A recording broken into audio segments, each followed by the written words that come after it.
Bismillah. Assalamualaikum warahmatullahi wabarakatuh. Perkenalkan, nama saya Rafila Puspa Adelia dengan NIM 0401113822272213 dari kelas Epsilon atau Gamma. Saat ini saya akan memberikan edukasi kesehatan jasmani melalui Zoom sebagai tugas dari Dr. Arwan.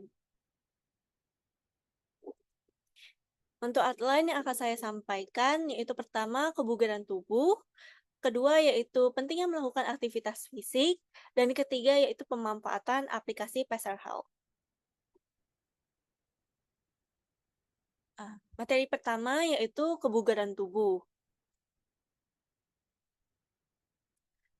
Pengertian dari kebugaran tubuh adalah kemampuan untuk melakukan pekerjaan sehari-hari dengan bertenaga dan penuh kesiagaan tanpa kelelahan yang tidak semestinya dan dengan cukup energi, sehingga masih dapat menikmati waktu yang terluang dan menanggulangi keadaan-keadaan mendadak yang tidak diperkirakan. Dengan demikian, seseorang tidak dapat mencapai kesegaran secara menyeluruh atau umum tanpa disadari oleh keadaan kebugaran jasmani yang baik.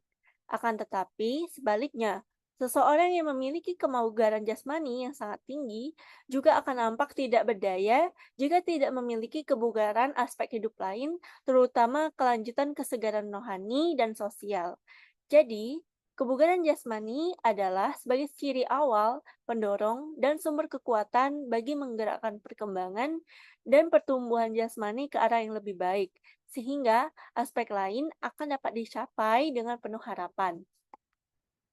Kemudian, dalam jasmani yang segar, berbagai aspek-aspek kehidupan lainnya menunjang secara keseluruhan untuk mencapai hasil yang baik, eee, misalnya kesungguhan, tanggung jawab, semangat, gembira, dan tanpa rasa lelah. Meskipun semua itu sukar untuk diukur dengan tepat, dalam hubungan ini beberapa komponen dapat diukur keberhasilannya sebagai penunjang kepada tercapainya tingkat kebugaran jasmani. Komponen tersebut adalah kemampuan yang berhubungan dengan kesehatan dan komponen yang berhubungan dengan skill atau keterampilan khususnya pada kemampuan atletik. Kebugaran jasmani ini digolongkan menjadi 3 bagian, yaitu kebugaran statis, kebugaran dinamis, dan terakhir yaitu kebugaran motoris. Kebugaran statis adalah keadaan di mana seseorang ini mampu secara bebas dari penyakit dan cacat atau disebut juga keadaan sehat. Kemudian ada kebugaran dinamis, yaitu kemampuan seseorang untuk bekerja secara efisien yang tidak memerlukan keterampilan khusus, sedangkan kebugaran motoris adalah kemampuan seseorang untuk melakukan bekerja secara efisien, tapi dia itu membutuhkan keterampilan yang khusus. Baiklah, selanjutnya faktor-faktor yang mempengaruhi kebugaran tubuh seseorang itu ada 5. Contohnya yaitu satu umur, kebugaran jasmani anak-anak akan meningkat, sampai mencapai tingkat yang maksimal pada usia 25 sampai 30 tahun.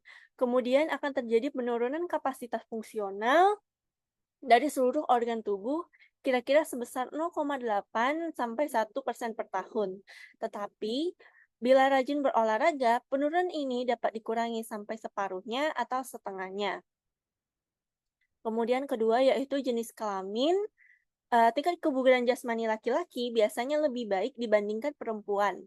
Hal ini didasarkan karena laki-laki cenderung akan melakukan aktivitas yang lebih banyak dibandingkan perempuan.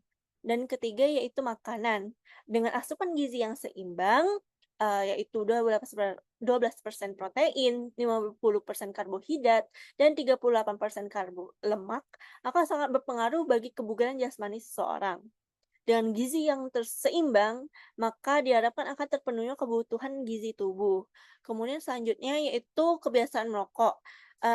Kadar karbon monoksida yang dihisap akan mengurangi nilai volume oksigen maksimal yang berpengaruh terhadap daya tahan tubuh. Selain itu, nikotin yang ada di rokok juga akan dapat memperbesar pengeluaran energi dan mengurangi nafsu makan seseorang. Dan terakhir, latihan. Kegiatan jasmani apabila dilakukan dengan prinsip latihan yang sesuai, seperti takaran latihan, metode latihan yang benar, dan dapat membuahkan hasil yang positif. Seperti dapat mencegah timbulnya atrofi yang diakibatkan karena berat badan yang tidak diberi kegiatan. Selanjutnya, unsur-unsur dari kebugaran jasmani seseorang yaitu satu, kecepatan. Kecepatan ini memiliki arti sebagai suatu kemampuan seseorang yang mampu melakukan suatu gerakan dalam kurun waktu yang singkat. Kecepatan yang dimiliki oleh seseorang ini juga memiliki faktor-faktor tertentu, seperti keturunan, teknik, elastisitas otot, kemampuan menahan tahanan luar, waktu reaksi, dan terakhir kemampuan dan konsentrasi. Kedua yaitu kekuatan. Jika memiliki kebugaran yang baik, tentu seseorang juga akan memiliki kekuatan tubuh yang baik juga. Kekuatan ini memiliki pengertian sebagai suatu kondisi di mana penggunaan otot untuk memaksimalkan tenaga saat melakukan suatu kegiatan fisik. Ketiga yaitu kelenturan. Kelenturan merupakan suatu keadaan di mana adanya keluasan pada otot-otot tubuh, terutama pada bagian persendian. Keempat, daya tahan. Daya tahan merupakan suatu keadaan di mana seseorang ini mampu menggerakkan semua bagian tubuh dalam tempo yang berbeda secara efisien dan efektif tanpa merasakan rasa lelah dan juga sakit yang berarti. Kelima, kelincahan. Kelincahan merupakan sebuah komponen seseorang untuk menyesuaikan gerakan dari posisi satu ke posisi yang lainnya, seperti pada posisi ke kanan, ke kiri, atau dari depan ke belakang, dan sebagainya. Kemudian ada keseimbangan. Keseimbangan memiliki pengertian sebagai suatu kemampuan yang tubuh seseorang yang dapat mengendalikan gerakan tubuh agar bergerak secara baik. Kemudian ada reaksi. Reaksi merupakan sebuah komponen di mana tubuh dapat tanggap terhadap rangsangan, gerakan, atau stimulus yang berasal dari orang lain. Kedelapan, ketepatan. Ketepatan merupakan suatu kemampuan tubuh untuk menentukan gerakan agar dapat mencapai pada sasaran yang dituju. Kemudian, ada koordinasi. Koordinasi merupakan suatu kemampuan di mana seseorang itu dapat menyatukan berbagai gerakan yang berbeda menjadi gerakan yang efisien dan efektif. Dan terakhir ada daya ledak. Daya ledak adalah kemampuan seseorang untuk melakukan suatu, dengan kekuatan yang maksimal namun dalam waktu yang sangat singkat. Kemudian, fungsi dari kebugaran tubuh yaitu meningkatkan sistem sirkulasi darah, saraf, dan fungsi jantung, meningkatkan komponen kelentukan, stimulus dan kecepatan, mempercepat pemulihan fungsi organ tubuh, setelah berlatih atau bahkan pada kondisi-kondisi yang tertentu, misalnya ibu hamil, orang tua, dan pemulihan setelah sakit. Eee, Bagi olahragawan juga, kebugaran ini berfungsi untuk meningkatkan prestasinya, dan terakhir yaitu merangsang perkembangan dan pertumbuhan pada balita dan anak-anak. Eee, untuk manfaat kebugaran ini, tidak hanya mempengaruhi kemampuan seseorang untuk melakukan aktivitas, namun manfaatnya ini secara luas, dan penting untuk tubuh. Eee, di antaranya yaitu terhindar dari obesitas, terhindar dari penyakit jantung, terhindar dari resiko diabetes, terhindar dari hipertensi, menurunkan kolesterol, meningkatkan mood, mencegah insomnia, dan meningkatkan kecerdasan otak. Meningkatkan kecerdasan otak ini karena, dengan meningkatkan kebugaran tubuh itu, sistem sirkulasi darah juga akan, eee, lebih lancar dan hal ini akan bermanfaat untuk meningkatkan kecerdasan serta menurunkan resiko penyakit Alzheimer.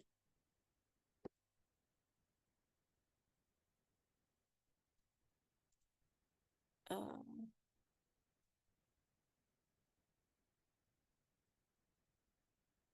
nah, selanjutnya yaitu cara meningkatkan kebugaran. Cara meningkatkan kebugaran ini dapat dilakukan melalui makan, istirahat, dan olahraga. Makan di sini tentunya bukan sembarang makan, tapi dengan makan yang bergizi dan seimbang. Kemudian dengan istirahat, istirahat diperlukan juga agar tubuh memiliki kesempatan untuk melakukan pemulihan, sehingga dapat melakukan pekerjaan sehari-hari dengan nyaman. Dan ketiga yaitu olahraga. Olahraga dilakukan secara teratur dan sistematis dapat meningkatkan kapasitas total paru-paru dan volume jantung. Adapun bentuk-bentuk contohnya yaitu jalan cepat, jogging, bersepeda, senam, naik turun tangga, dan lain sebagainya.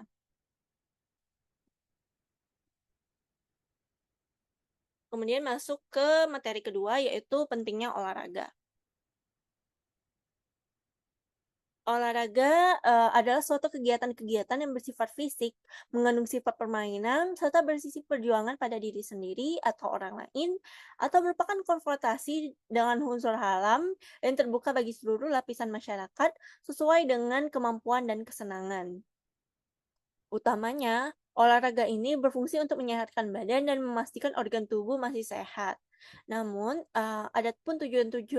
setiap olahraga ini memiliki tujuan yang berbeda, pada umumnya yaitu untuk meningkatkan derajat kesehatan, meningkatkan kebugaran jasmani, sebagai rekreasi atau hiburan, untuk mencapai prestasi, dan kelima untuk pendidikan. Selanjutnya yaitu manfaat dari, berolahraga. Manfaat berolahraga ini yang pertama yaitu dapat membuat jantung lebih berdaya guna, otot jantung diperkuat, dan jumlah darah yang dipompakan lebih banyak. Kemudian kedua yaitu untuk menormalisasikan tekanan darah. Ketiga, dapat memperbesar kapasitas darah dalam membawa oksigen sehingga lebih banyak darah yang dapat mencapai seluruh bagian tubuh. Keempat, menurunkan denyut jadi dalam keadaan istirahat, memperlancar peredaran darah, merangsang pernafasan yang dalam yang menyebabkan paru-paru berkembang melalui refleks dan reaksi kimia, membuat otot yang tegang menjadi lebih luas, serta meredakan emosi yang negatif, menambah tenaga listrik pada otot dan sel saraf, yang memberikan keseimbangan yang lebih baik antara susunan saraf sadar dan tidak sadar, mendorong pencernaan dan kegiatan usus, mengurangi gas dan sembelit, menguatkan otot, tulang, dan jaringan pengikat tubuh, memberikan keseimbangan fisiologis pada sistem endokrin, sehingga kelenjar-kelenjar pituitari, pankreas, adrenalin akan lebih berdaya guna. Olahraga juga akan dapat mempertajam kekuatan mental dan menambah kapasitas dalam berpikir, memperindah tubuh dan wajah, menolong mengurangi kelebihan lemak, menambah tenaga, mengurangi proses penuaan, menambah daya tahan dan memperlambat keletukan, merangsang produksi endorfin dari otak, mendorong seseorang untuk mengatasi ketegangan dalam kehidupan, mengurangi resiko kanker dan penyakit jantung, menolong untuk lebih nyenyak di malam hari, memberikan keseimbangan berat badan, menolong otak untuk berfungsi lebih baik dalam berpikir, dan mengurangi ketegangan dan depresi. Selanjutnya yaitu materi ketiga, adalah pemanfaatan aplikasi Pasar Health pada kehidupan sehari-hari. Untuk contohnya yaitu beberapa, yang bisa di-download melalui smartphone, contohnya pedometer pedometer yang, ada di PowerPoint ini. Kemudian, pedometer itu sendiri memiliki aplikasi yang dapat menghitung langkah yang diambil dan mendeteksi gerakan pinggul pemakai. Cara pedometer ini mendeteksi langkah kaki, yaitu pada saat kita berjalan. Tubuh akan memiringkan posisinya ke satu sisi dan mengayunkan kaki ke arah depan. Terjadinya kemiringan pinggul dan pergeseran kaki inilah yang disebut sebagai langkah. Dengan langkah itulah dia akan mengukur kalori dan yang kita bakar. Dan berdasarkan hal tersebut, maka banyak langkah kaki dapat dihitung dengan menghitung berapa kali tubuh seorang dimiringkan ke setiap sisi, kiri maupun kanan. Posisi penempatan smartphone pada saat menghitung langkah juga sangat menentukan. Keakuratan saat mendeteksi apakah itu langkah atau gerakan yang lain. Maka smartphone harus selalu menempel di badan dengan cara dikaitkan di tangan, diletakkan di saku baju, ataupun di saku celana.